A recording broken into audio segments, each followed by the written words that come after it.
देश में अहमदिया मुसलमानों के हक छीनने की एक बहुत बड़ी और खतरनाक साजिश हो रही है और इसका सबूत है आंध्र प्रदेश वक्फ बोर्ड का एक फरमान, जिसमें उसने देश के अहमदिया मुसलमानों को काफिर बताया है और कहा है कि अहमदिया मुस्लिम असल में मुसलमान है ही नहीं।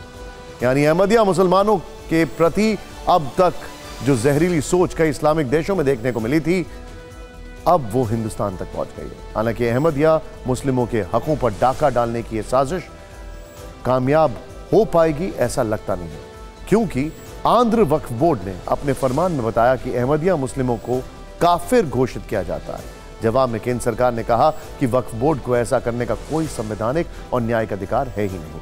आंध्र वक्फ बोर्ड ने कहा था कि अहमदिया मुस्लिमों को मुसलमान नहीं माना जाएगा, लेकिन केंद्र ने कहा कि अहमदिया मुसलमानों को काफिर घोषित करना गैर कानूनी है और इस देश में अहमदिया मुस्लिमों के साथ अन्याय किसी भी हाल में बर्दाश्त नहीं किया जाएगा। हालांकि केंद्र के इस दखल पर भारत के अहम मुस्लिम संगठन जमीयत उलेमाए हिंद ने ऐतराज जताते हुए आंध्र प्रदेश वक्फ बोर्ड के प्रस्ताव का समर्थन किया। सबसे ज्यादा हैरानी की बात तो यह है कि करीब 11 साल पहले साल 2012 में भी आंध्र प्रदेश स्टेट वक्फ बोर्ड ने ऐसा ही एक प्रस्ताव पास किया था, जिसमें अहमदिया समुदाय को गैर मुस्लिम घोषित कर दिया गया था। हालांकि इस प्रस्ताव को आंध्र प्रदेश हाई कोर्ट में चुनौती दी गई थी और अदालत ने इस प्रस्ताव को अंतरिम रूप से निलंबित कर दिया। बावजूद इसके आंध्र प्रदेश वक्फ बोर्ड ने अहमदिया मुस्लिमों को लेकर फिर से नया फरमान जारी कर दिया है, लेकिन इस बार उसे फटकार केंद्र सरकार की ओर से लगाई गई।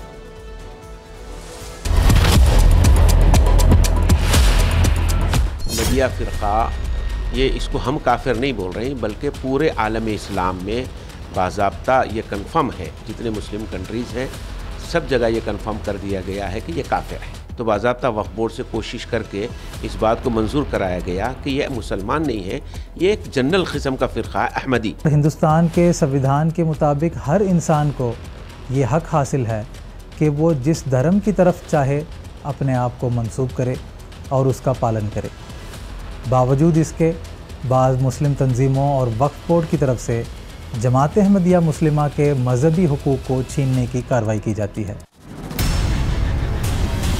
कोई भी प्रदेश का वक्फ बोर्ड कानून जो बनाया गया है देश की संसद द्वारा, उसकी परिधि में ही काम कर सकता है। किसी भी वक्फ बोर्ड को एक्ट ऑफ पार्लियामेंट ये अधिकार नहीं देता कि वो किसी भी व्यक्ति या समुदाय को समाज से निष्कासित करे। अब सवाल है कि आखिर दुनिया के कई इस्लामिक देशों में अहमदिया मुस्लिमों को काफिर क्यों कहा जाता है और कैसे नफरत से भरी इस सोच का प्रचार प्रसार भारत में भी किया जा रहा है। दरअसल इस्लाम धर्म में मुसलमानों की दो श्रेणियां होती हैं, जिनमें एक शिया और दूसरी सुन्नी।